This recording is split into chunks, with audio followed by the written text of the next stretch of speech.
بسم الله الرحمن الرحيم، والصلاة والسلام على رسول الله وعلى آله وأصحابه وأتباعه إلى يوم الدين. أما بعد، السلام عليكم ورحمة الله وبركاته. هاي لتفسير كردني سورة كهف قيشتنا آياتي 83 باسی بسرهاتی ترمان بوكا چوارم بسرهاته لسورة كهف لآياتي 83 حتى 98 أچه باسی ذو القرنين ولقل يأجوج ومأجوج باسی دكاتا أو آياتانا. قصي چوارم لم سورة مباركة. ذو القرنين كيه أمجا خواهي يوربو باسيك عالم سورة مباركة ترزو عبرة چی پەیوەندی هەیە لەگەڵی ئەجوج و مەجوج؟ یەکێ لە نیشانەکانی قیامەت، نیشانە گەورەکان. ئەو مەخلوقاتە خوا دروستی کردووە دێت لە کاتی ئەم پیاوەدا کە ئەمش هاوتاوە هاوشای ئەو باس کراوە لە قورئاندا. لما سأل من المشركين المكة كاتي مشركان مكة برسياريان كرت يهوديا كان عن رجل عن بياوك يعني كسك بيانا ذو القرنين لبيغمري خواه صلى الله عليه وسلم برسياريان كرت خواهي قورش لقرآن داينا لسورة كهف جوابي مشركاني دعوه بيغمري خواه صلى الله عليه وسلم شارزا كرت بو إيمش كوا شارزا بينو بيخوينينو وتيبقين لم قصيا إسفادي توريتيايا يانا قال إسفادي شي نبي وقوتيانا بس تفاصيل واتا برچاورون يكمان بيئدا إسفادي لي وردقري أوش أويا خواي پروردگار جوابي أماني داوا قد اختلف الناس في ذي القرنين. خلق الرأيان جاوازو لسر ذو القرنين أم بياوا آية الرقيان يعني الرأي كان يعني هذيكي شوازي وبوچوني كان أوت. خواي پروردگار أفرمي أعوذ بالله من الشيطان الرجيم ويسألونك عن ذي القرنين قل سأتلو عليكم منه ذكرى إنا مكناه له في الأرض وآتيناه من كل شيء سببا. وأتى أي محمد صلى الله عليه وسلم برسيار اللي أكريه لذو القرنين يمش بيت علين بياني أكين ذكري أكين يعني بياني أكين بيت علين كيه. إنا مكناه له في الأرض وآتيناه من كل شيء سببا. إما لسر زويدا ما ناوى ذو القرنين وهموشتك هوكارو سببيكي هيا كباس كراو.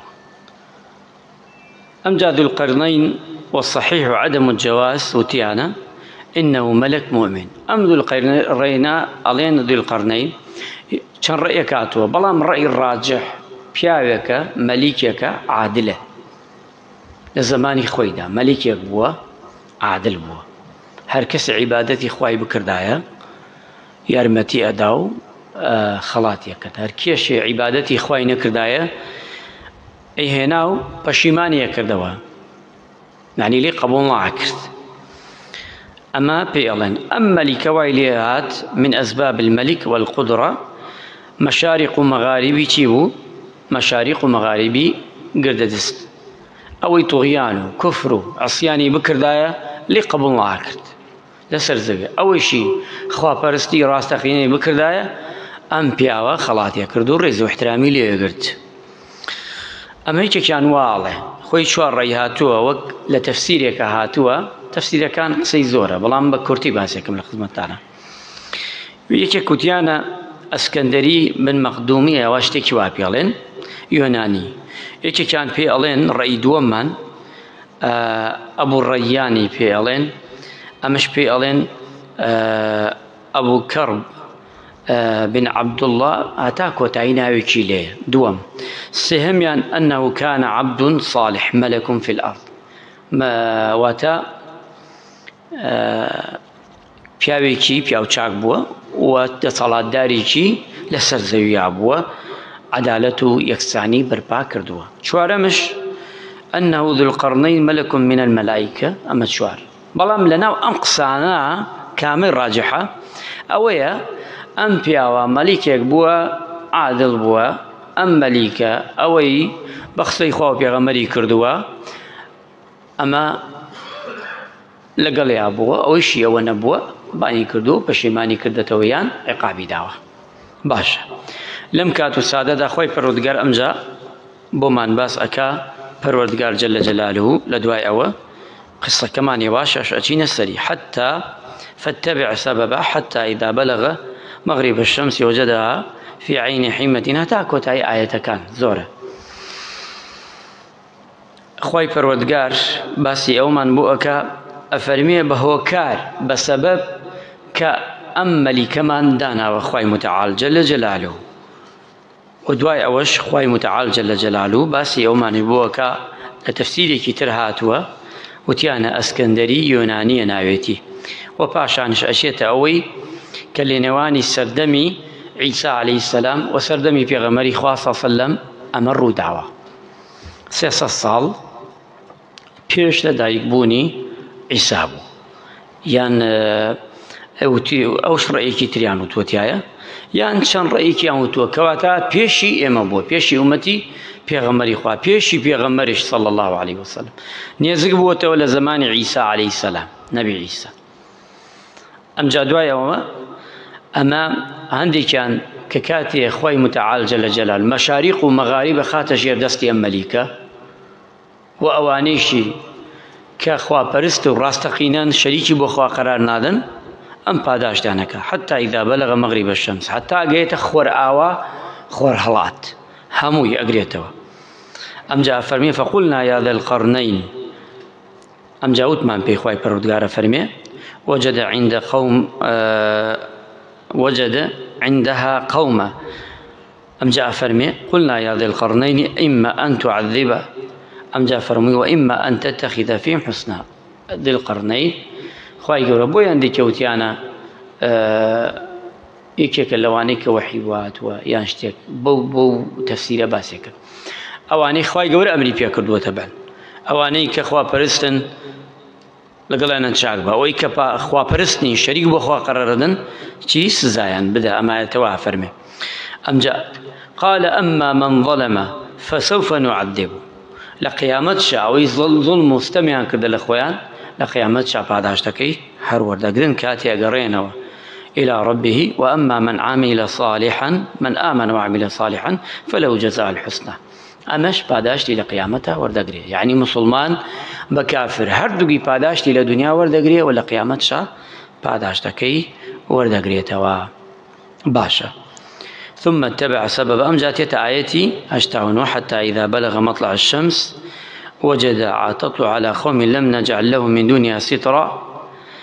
أمجا أواني كخرابة وخرابة كاريانا كر وايليها زور بون برپابو ئەم مەلیکە نەیتوانێت چی بکە ڕایان بگرێ لەو کاتەدا چی پەیدا بوو خی متعال جەلە جەلالوهو باسی ئەومان بۆکە ئەفەرمێ وكذلك وقد أحاط بما لديه خبرة باسی ئەومان بۆکە یەجوج و مەجوج دێت ئەم مەخلوقاتە کە لە قیامەتە خی پەروەردگار باسی ئەکا ئەم مەخلوقاتش هەموویان تەبعەن لە ئێستا شێوەی بەشەرن ئایا یەجوج و مەجوج بەشەرن بەڵێ بەشەرن لە چینەوەیەکن یەکێ لەنەوەی نوحن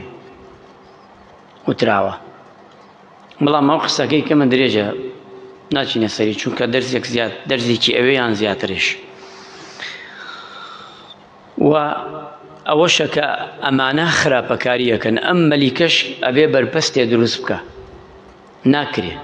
ئەگەر درستی نەکا ئەو کاتەوای لێدێ چی ئەبێ خراپە بەرپا ئەبێ لەسەر زەوی ئەگەر خراپەش بەرپا بوو لەسەر زەوی چاکەکان پاکەکان خراپەیان ڕانەگرت ئەوە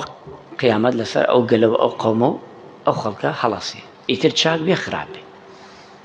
ئەمە قانونی خوایە یعنی دەستوری ئیلاهیە ئێستا من و تۆ با هەموو نەک هەموو ڕەمەزانێ حەزێکی هەر بچۆخ شوێنێکەوە کەهفێکەوە مزگەوتێکەوە هەر عیبادەت کە بە هەموومان بین لە مزگەوتێکە عیبادەت کە ئەگەر دەرەوەی مزگەوت خراپە بێ و خراپەکاری بێ ئێمە بێژی نەقمان نییە خوای گەورە ڕۆژی ئەم مزگەوتە ڕێک ئەڕمێنێتە سەربانە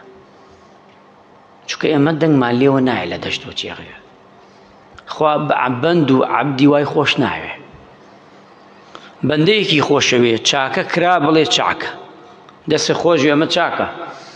ئیتر لە کەسێکی بچووکەوە کەسێکی هاوڵاتیەکی سادەوە حتا سەرەوە بە چاک ئەبێ بڵێ چاک بە خراپش ئەڵێ بڵێ خراپ نابێ بەدەنگوی چووکە بە چاک وتت چاک بە خراپ هەر نەتوت خراپ دەی خراپ کەڵەکەی کرد دەی سەر دنیا بێتە خراپە دەی سەر دنیا هەمووی بووە خراپە لە 99 بێتە خراپ یەک ئەبێتە چاک ئیخوا ئەگەر هەر چاکەمان لەگەڵ بکانە عەوذ بالله خواستم لە بەندەکانی خۆی ناکە عەدالەتە بەرامبەر بەندەکانی چاکت کرد چاکە دێتە ڕێگات ئەگەر خراپەت کرد ئیخوا ناکرێ تۆ خرامە دەستوری خوایە بۆیە بەم مەلیکە خوای گەورە وەحی بۆ نێرێ ئەبێ بربەستێ سەدێ شتێک دروست بکات بۆ ئەوانەی کە خراپە و خراپەکارین خوا پەناماندا بۆی ڕایگرێ ئەگەر ڕای نەگردایە ئەم مەلیکە وەختی خۆی سە ژیان نامە ئەوی ئەجوود مەجوود ئەگە باسکەین یەکێ لەو بەحرانەی سەر زەوی ئەڵێ کاتێ لێ ئەدەن لە حەدیثە هاتووە کاتێ لێ ئەدا ناگەیەتە ناوڕاستی ئاوەکە وشکانی یعنی تەڕایی نابێنێ گشتی ئەبێتە وشک نیمەیان ئەڵێن وەختی خۆی ئەمە ئاو بووە هەمووی دەخۆنەوە بدەنە سەر هەرچیە کاولێکن یەکسەر کە ئەنەما بەشەری لێ نەژیاوە ئەم مەخلوقاتە خوا وا دروستی کردووە هەموویانشی یەک باڵا هەموویان یەک ڕەنگ هەموویان یەک شێوە بۆی عولەمایان تەفسیریان کردو ئەڵێن لە سین ئەچێت وەک بەشەریەتی سینە هەموویان هاوشای یەکن تەماشایەکەن باڵیان لەوان ئەم لەوەیە ئەچێتش تقریبا شێوازێ بەس کەم بەس ئەوان گشتیانی یەک باڵان یەک ڕەنگن یەک دەم چاون لە یەکیان ناکەیتەوە بەشەرن بەڵام وەک بەشەر نین ئەگەر سێریکی بەشەرە بەڵێ بەشەرە بەڵام بەرگوجلگیان نا ئەڵێن لە مامەڵەدا وەک چین وەک مەغۆلیەکانن هەم مەغۆلی ڕۆم بێژین وەختی خۆی مەغۆل تەتەر ئەهاتن خواردنیان چی بوو گۆشتی بەشەر خوێنی بەشەریانە خوارد جلی تەواویان لەبەر نەبوو نیوچە جلیان لەبەر بوو یعنی ئەمەنە دڕن بێژین ئەوەنە ئینن مامەڵەیان لەگەڵ بەشەرێتە وایە یعنی ئاوەدانی نامێنێ بدەنە سەر هەرچی ئاوەدان لێرا باسی کردووە کەواتە ئەم مەلیکە هەسا بۆ ئەوەی بە قسەی جەلە جەلالوه بۆی سەدێ بۆی شتێک دروست بکە ئەوەی کە پەروەردگار ئەفەرمێ وأما من آمن وعمل صالحا فله جزاء الحسنى وسنقول له من أمرنا يسرا ثم اتبع سببا حتى إذا بلغ مطلع الشمس وجد تطلع على قوم لم نجد يعني لو كاتو أنبر بس نبوة سجيان نابة بشريد نامة أسر أرز نامة خواهي قولة أمري كرد وويك أمبيا وبربسته دروس بكا ثم اتبع سببا أمجا خواهي متعال جل جلاله بيش يالله كأوان هاتونا سرزوي أبي